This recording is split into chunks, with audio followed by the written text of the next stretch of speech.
With Thanksgiving come and gone, I'm betting you've got more food in the house than you know what to do with. We turn our noses up at too many nights of leftovers, right? Well, Jasmine Ledsinger knows the realities of that other Nashville we might never inhabit, where a mom or dad is finally making an extra $1 an hour only to have it jeopardize SNAP benefits. They're among the customers Jasmine and her staff serve at the store, a place where a cart full of free groceries can free up a family's working income to make sure medicine, utilities, and other vital bills are paid. What we would say is we're choice-based, so we are truly giving families the choice and the authority to pick out what they want for their families. We've heard stories before where we've had families say, oh, I went somewhere and got a box of food and there was 6 ketchups in it. There's only so much you can do with ketchup. Right. It is not a vegetable, by the way. Correct. We caught up with Jasmine at a busy time. The store's getting ready to cut the ribbon on a second, much larger location. It's something she could only imagine when she first started driving past the building, wondering, what goes on in there? I'm Demetria Kalodimos. It's Banner & Company.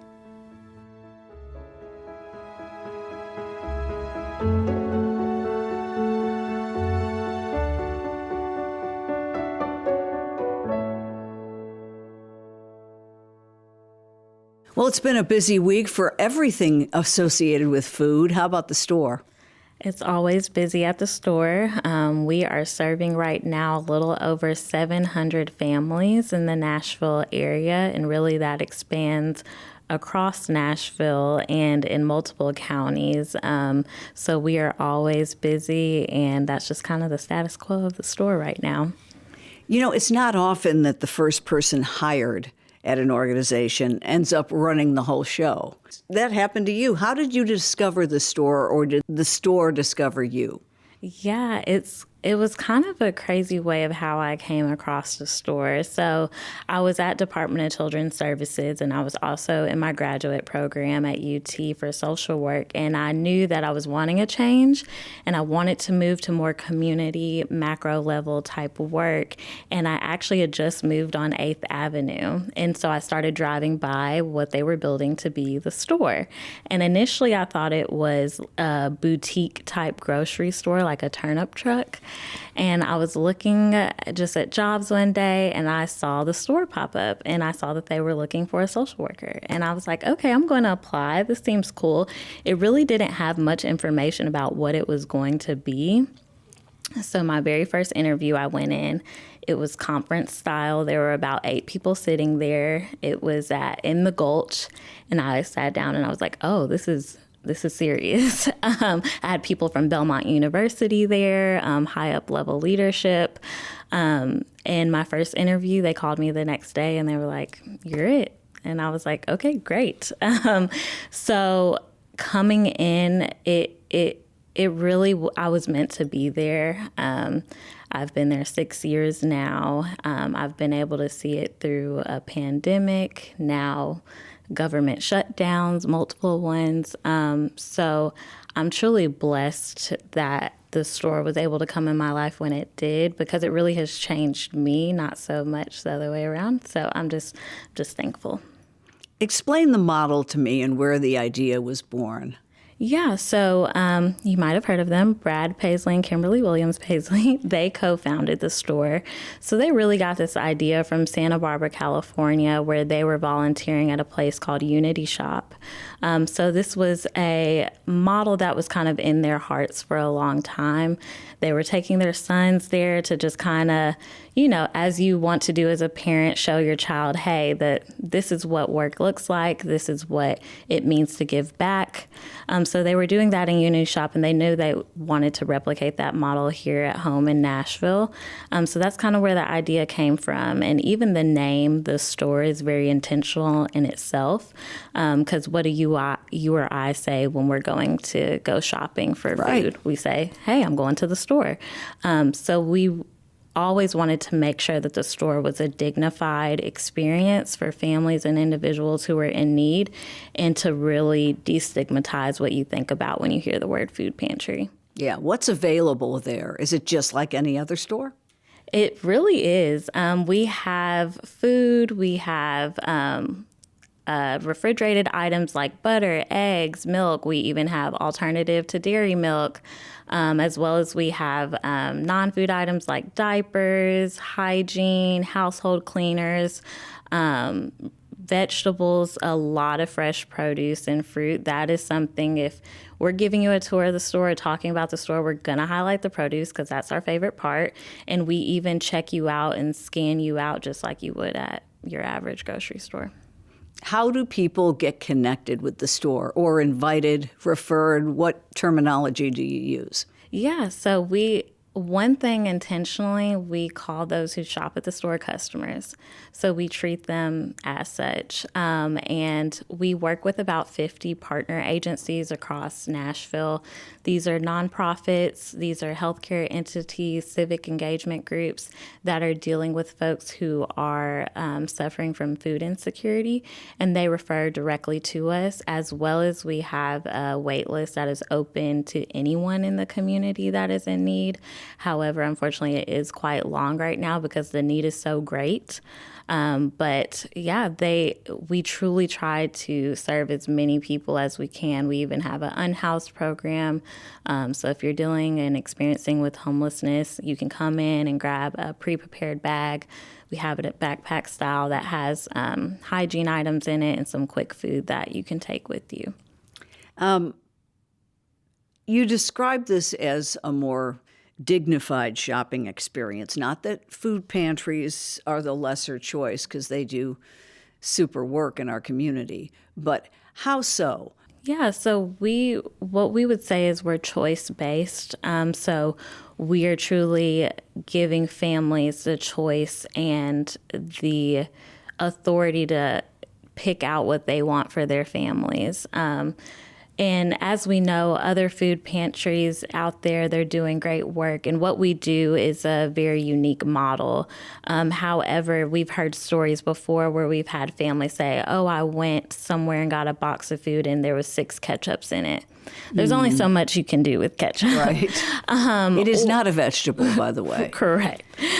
So also being culturally sensitive is a thing. So we are serving a little over 30% of our population is from the Latinx community. And then we have people that are from Arabic backgrounds. We have a strong population of people from Egypt at the moment. So you also want to be able to come into the store and pick out things that are culturally available to your family and what they would eat back at home. And it really does cut down on food waste as well when you think about it, because you're not giving them something that they're going to go home and toss out or try and figure out how to get rid of because they're just not going to eat it. I have kids at home, I know. They are very picky. So there's only specific things that they're going to eat. And if I'm handed something that I know they're not going to eat, then it's just going to go to waste, unfortunately. So that's something special about the store, too. And our operations team is really specific and puts great care and deal into what is offered at the store. If we see something isn't moving, we just won't order it again. So that's also another benefit of what we do, because we're purchasing from Second Harvest and from wholesalers, and we're able to pick out what our customers need and what they want. As a social worker, you probably didn't know much about the food biz, did you? How much have you learned? I've learned quite a great deal. Luckily, it did not just stay as me at the store. We've added on staff since then, so I don't have to do the ordering and purchasing. But even when they hired me on, my big role and task was to figure out how people are going to shop within the store and the makeup itself. So yeah, there was a great deal of research done. I say I'm very food motivated, so I love to eat. Doesn't mean that that gives you the instructions and wherewithal to operate a full free grocery store. But yeah, it's a lot of trial and error. We are still a very young organization, so I always tell people we still have a lot of learning left to do, which I hope that we do. We're trying to do our best to perfect the model that we have. What are the rules? I'm assuming you can't come every day and load up a cart. Yeah, so families, when they are referred with us or sign up with us, initially for a minimum, they get us for 18 months of shopping, and that's bi-weekly shopping. So they shop every other week. We kind of assign them to a weekly schedule, and we give them a calendar to keep them updated on how to shop and when to shop. And then we have some special criteria for our senior folks and some of our folks on fixed income that can stay on with us for as long as they need. But that is another thing we're trying to perfect too. We know that poverty and those dealing with food insecurity and the challenges that come along with that, it's not linear. We have what we call just the benefits cliff. So that kind of means, you start to do well, you do quote unquote the right thing, you're upskilling yourself, you're making more money, but $1 over for most people is not going to change what bills you're able to pay and how to stretch it, but it might put you over receiving SNAP. So what happens if you lose SNAP, but you're only making $1.50 more at work? That can change your entire landscape and can put you right back down that hill.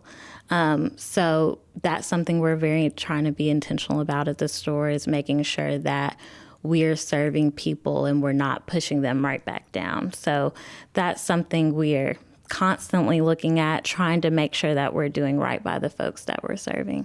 Yeah. Your hours are somewhat limited, but I would imagine it's busy every day. It is busy every day. We are typically most busy the first day we're open, which is on Wednesday. So right now we're operating a schedule Wednesday through Saturday. And then we will be opening a second location, which will help with that. But yeah, we're bursting at the seams right now at our Belmont location. And we are trying to figure out a way to feed more people because we know that the need is there. This past couple of months with the shutdown, with the cuts to SNAP and all the things that are going on economically, it must have exploded for you. Absolutely. And we have been experiencing the need prior to the SNAP cuts and the government shutdown. We really were bursting prior to that because the need of people it's changing. It's not the typical person that comes into mind when you think about who may be in need. So we have, most of our families are working, but it's just not enough to make ends meet. Our families are, they're your moms, your dads who are working, who are college educated even, and they are not able to find jobs that pay enough to keep them afloat. And some people are having to choose between, am I going to get groceries? Am I going to feed my kids? Or am I going to get my medication that I need? Those are decisions our families are having to make. And it's not because they're not trying. It's just because the landscape, the affordability in Nashville, it's hard. And it's hard for our folks that are quote unquote, like I said earlier, they're trying to do the right things. They're doing what they've been told to do. Go to school, get an education. But these folks are leaving out of school and still struggling. Do any customers come to mind that, I know there are no typical cases, or even surprising people that you were frankly surprised to see take advantage of the services of the store? Yeah, absolutely. There's one family there's a few families I can think of. But we have one mom who we were able to do a program where we were able to bring in a certificate program where she was able to become a registered behavioral technician, or an RBT for short. So we were able to offer that program in-house for her. She also has a child who's on the spectrum, and she was able to upskill herself, and she came in wanting to take heed of all the services and programs we provided. I mean, anywhere from cooking classes or our even for our kids, we would do reading books to kids with the library. I mean, she was taking advantage of any and everything there was to offer, and then ended up doing the RPT program. And this is somebody who, paired with the store, being able to get free groceries, not having to worry about that bill, and able to focus on all the other things to help her and her child out, is something that I'm proud that we were able to do and be a part of her story. And then we have a family who immigrated here, and I believe he had a degree in banking and accounting from his country, but came here and is working at Walmart right now. And not that there's anything wrong with that, but he had this degree, was working in a bank, and now he is struggling to find work here. And he's applied at multiple banks, won't get callbacks. Is language a barrier? No. This individual, he speaks English, he's multilingual, but unfortunately, it's been a struggle. For what reasons, I don't know. I've even tried to make personal calls myself, but that's a story where it's somebody who has come here looking for a better life and has been met with some adversity.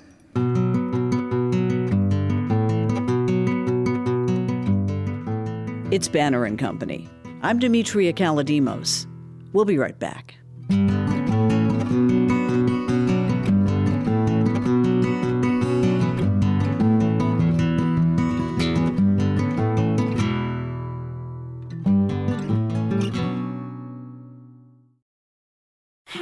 This episode is brought to you by Nature's Bounty. Nature's Bounty believes your body is brilliant, naturally designed to thrive, inside and out.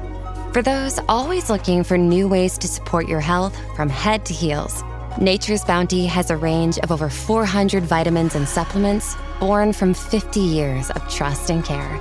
Nature's Bounty. It's in your nature. Visit naturesbounty.com to learn more.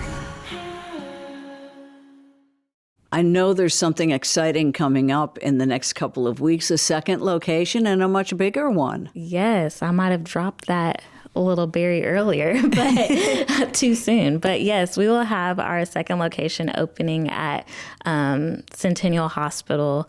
So we're going to be right in the heart of the hospital itself, right on Patterson Street.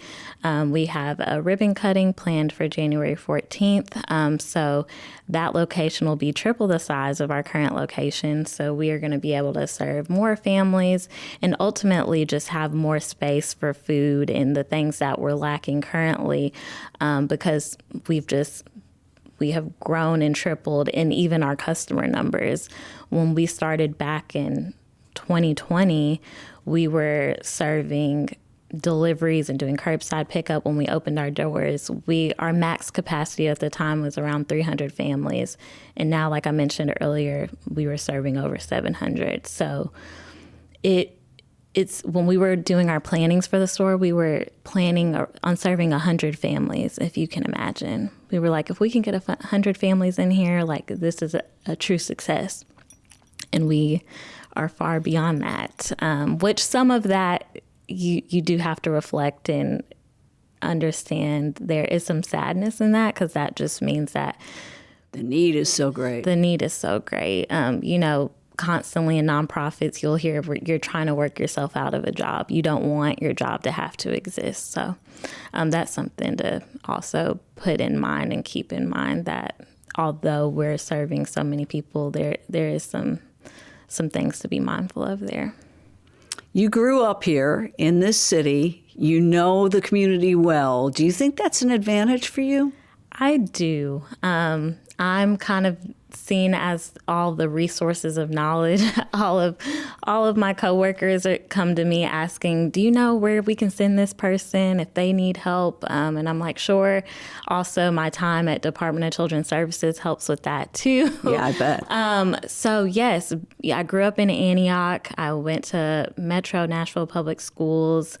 So yeah, I believe being here and being a product of here, one, I can speak to how great Nashville is to call home, as well as I've been able to see it through all its changes. I know where our resources lie, and being in a city where nonprofits, we have probably as many nonprofits as churches here, but the nonprofits work well with here. We partner together, we talk to each other, we know who each other is. So that's also a beauty of what this city is. It's big city, small town vibes, in my opinion. Still kind of a small town, but And you're used to being a pioneer. You were telling me you went to all new public schools in your school career? Absolutely. Don't know how that happened, but it seemed every time I was gearing up to move to a new school, or going from middle school to high school, there was always a new school that was opening up. I was the first freshman class at Cane Ridge High School, and proud to say I graduated from Cane Ridge. I was at Mount View when they still had Taekwondo, and I got my black belt from that elementary school. So, I am proud to say that Metro schools raised me, and, I just kind of got the luck of the draw in that sense of things. So, why not leave Nashville and start life in an exciting new place? Right. It would be easy to say that. I will say one thing that's keeping me here is my parents. My parents are still in the house in Antioch that I was raised in. They have no intentions of moving. They moved here from Michigan in '91 and said they were never going back. So that's one thing. And two, I've truly built my community here. I'm an only child. I have no siblings. So my friends in my community are my family. They're an extended family. All of my grandparents, first cousins, they're in Michigan. So for me, this is home. This is where my roots are. This is where people know me best. I don't have to be another version of Jasmine. I don't feel the need to have to recreate myself by moving. I've been lucky enough to be transformed by Nashville. There's great work being done here. I love even my church community here. So for me, this is just simply home and where I hope to raise my kids. Why social work? Did something in your personal life touch you? Was there an event or something that you can point to, or have you always had that in mind? That's a funny thing. I thought I was going to be a nurse. My parents put me in all these nursing programs in high school, and then I realized that math and science were not my subject, and to excel in nursing, I needed to do a little bit better in those areas. So actually, I went to University of Tennessee. I took an undecided major class, and the instructor of that class said, I really think you should try social work. So I did an introductory course and fell in love with it. I always knew that I wanted to be in the helping field, but no one talked to me about social work in high school or any time growing up. No one said that this could be a career or a profession.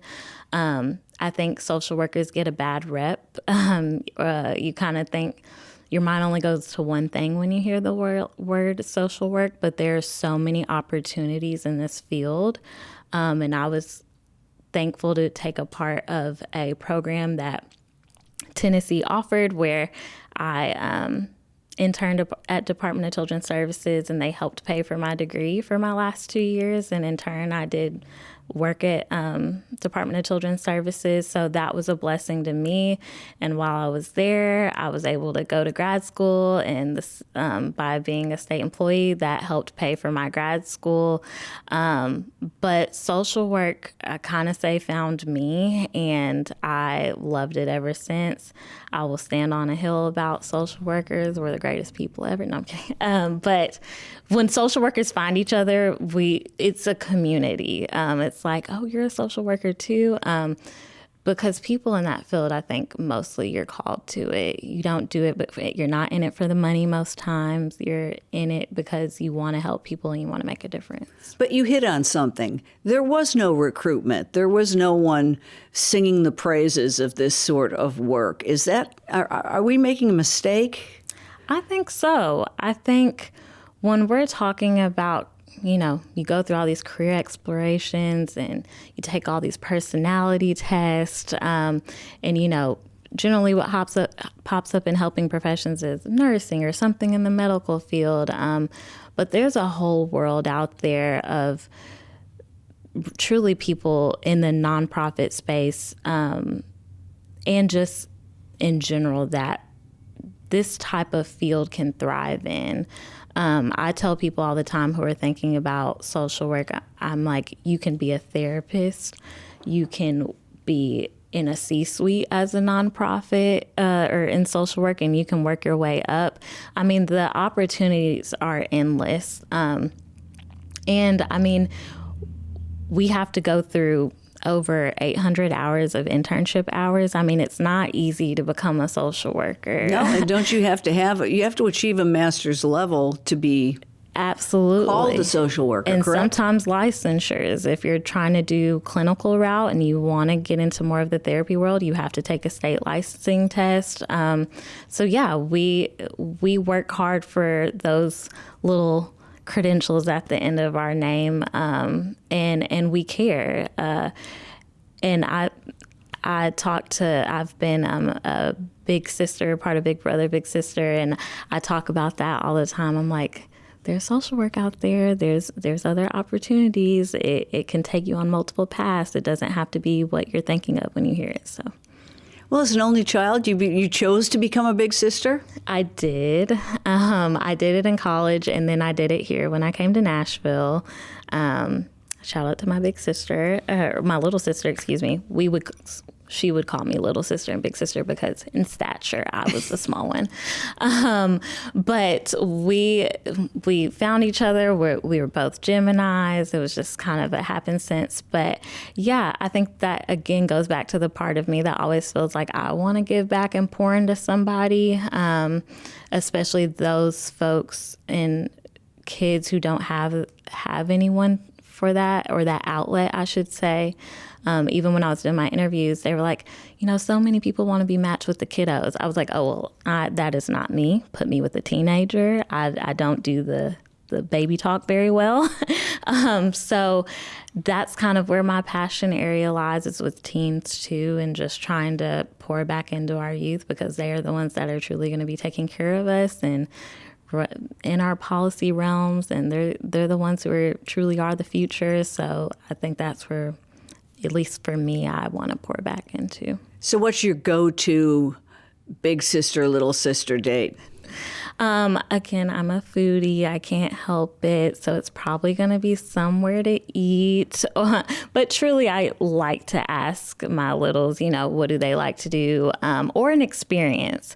I love to do things that people haven't tried to do, whether it's going to like a Preds game, a Titans game, or even if it's just going like to Centennial Park. I mean, there's some things that we take for granted that kids haven't even been able to explore their own city.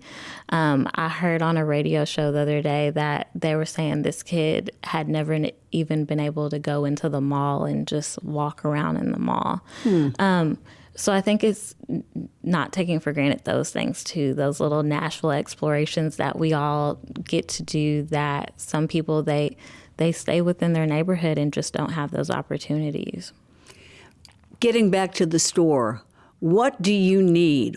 If there are angels out there that feel as if they need a place to give, how do they become involved in the store, and what is it that you need most? Volunteers. I'm going to say that's number one. Really? Volunteers. We are primarily volunteer ran. So when we talk about customer shopping, those are volunteers who are checking them out, who are helping stock the shelves throughout those shifts. So amongst 2 locations, we will need just under 14,000 volunteers in a year to make sure that 2 locations are supported and ran properly. So that is going to be my number one call, is volunteers. And how many hours are we talking? So a shift can be anywhere from 2.5 to 4.5. So that's great for our high schoolers too, who need their hours, who come in last minute saying, I need promise scholarship hours. But it's a fun time. We were voted best volunteer spot by Hands on Nashville last year. So it's truly like playing grocery store is what I tell people if you were a kid and you love to play that. And it's a unique opportunity because you are having hand on hand with the person that you're helping. So it's not like you're in the back boxing up something and you don't really get to see who it impacts. You are truly meeting our customers. You're checking them out. Our customers are lovely. We kind of say, like, the store has a cheers atmosphere where everyone knows your name, truly. So we know our customers by name. They know us by name. A lot of our volunteers have gotten. We have many volunteers who just hang out with our customers in their free time and give them rides, help them out. So it's a great time, to say the least. And also, if there are wholesalers out there that have surplus items, I mean, how does that work? Yes. So contact our operations team. With our new location, we will, again, have triple the size, so we will able to accept those larger donations that we haven't been able to accept in the past. But yeah, we're always looking, even if it's at a discounted rate, we're always looking for, especially meat's the larger one, that we're always looking for different support and suppliers in, as well as dairies, specifically cheese. That's a hard one to get your hands on. Yeah. And cheese typically also tends to be a little more expensive too for us to source. So I would say meat and cheese are one of our ones that we would love to build relationships in that world. We've been blessed by some other folks. We work with some local farms too. So our produce truly is the star of the show. So the meats are, if you asked our customers, that's what they would ask more of. You know the town and the community. Could almost every zip code use a store? Oh, absolutely. We probably are serving every zip code right now. Some of our higher zip codes that we're serving right now is 37013, the Antioch Cane Ridge area, as well as like Woodbine, Glencliff area. That's another large zip code area, and especially the neighborhood we live in. We live right in Edge Hill, so we're serving a high Edge Hill neighborhood in that landscape. So we really try to be a steward of the neighborhood we're living in. So we work with a lot of the senior towers in that neighborhood and support them. We used to do a transportation service to help those out, and we're trying to bring some of that back. Hopefully, eventually, maybe down the road, get some deliveries back in there. So we're really just trying to think about ways to meet the needs of everybody's situation. I'm curious about generational stigma. Older folks, I think, have some misconceptions about welfare or benefits or things that they may feel that they don't want to take.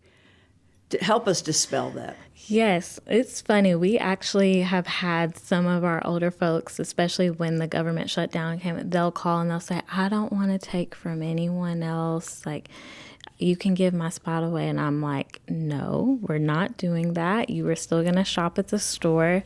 I think our oldest customer right now is almost 100.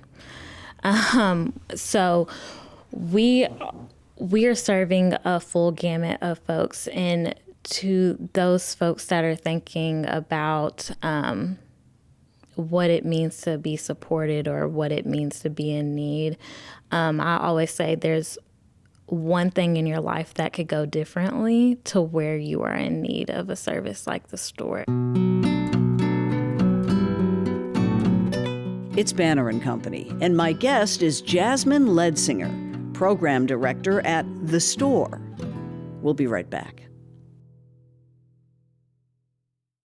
Now, you've said that the store changed you and not the other way around. How so?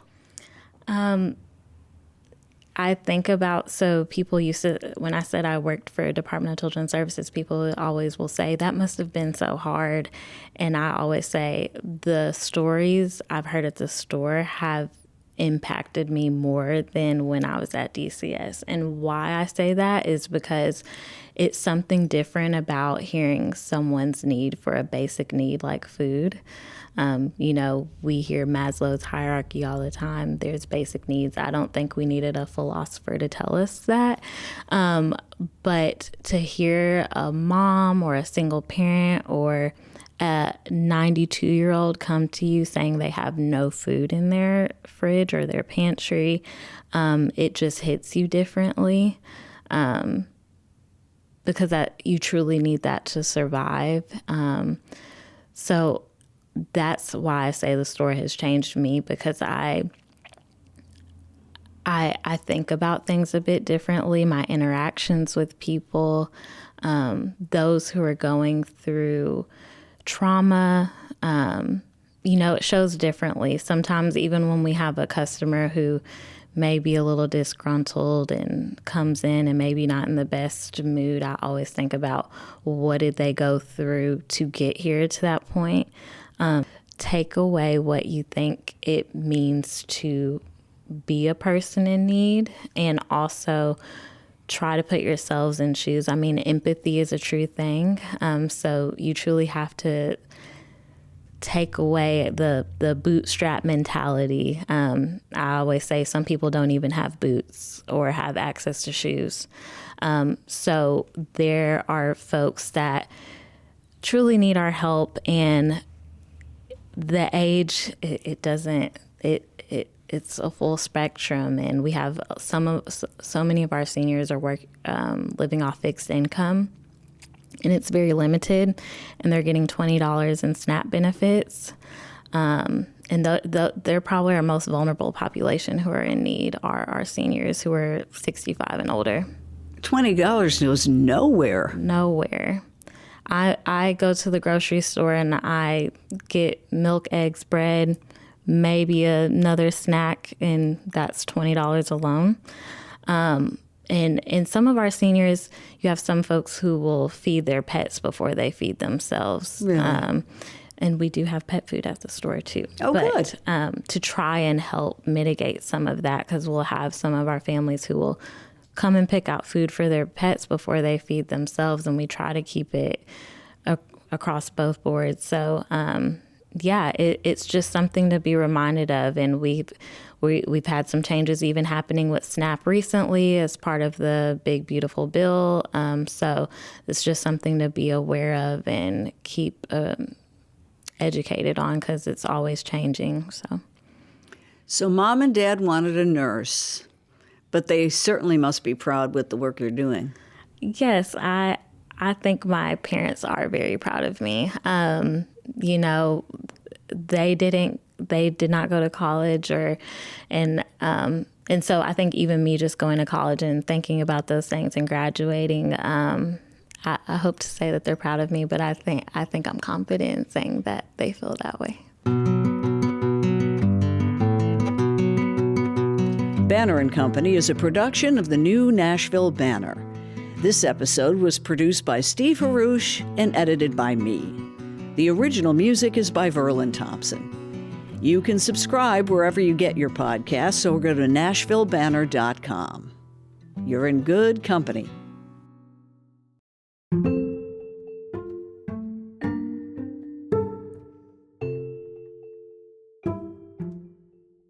Our last question, you know this from listening to the podcast, is in the fishbowl. And I think there's only one choice today, so. Okay. Well, that makes it easy. Yeah, it sure does. This is from Dr. Leorotha Williams, who has the best barbecue in Nashville. Ooh, that's a hard one. And I haven't had a barbecue in a while. There's actually a food truck by my house called the Black Spatula, and it's a barbecue place, and I stand by it. So I'm a food truck girly. I think that's where the best food is born, is on a food truck. So I'm going to say the Black Spatula. Give us the coordinates, just in case. If you go down Murfreesboro Pike, right across from the Publix, it's in a little gravel lot. You can't miss it.